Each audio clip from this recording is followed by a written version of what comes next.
buy other crypto on Coinbase Wallet in 2025. Bah.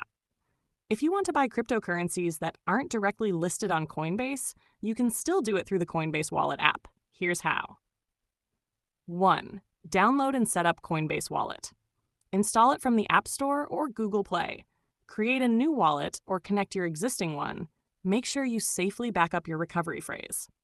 2. Fund your wallet with crypto or fiat.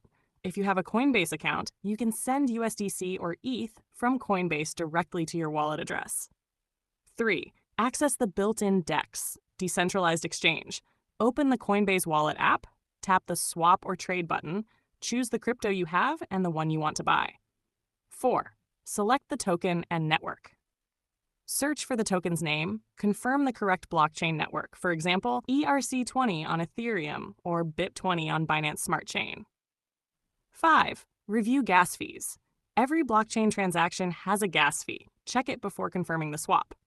6. Confirm and wait for the transaction. Once approved, the crypto will appear in your wallet after network confirmation.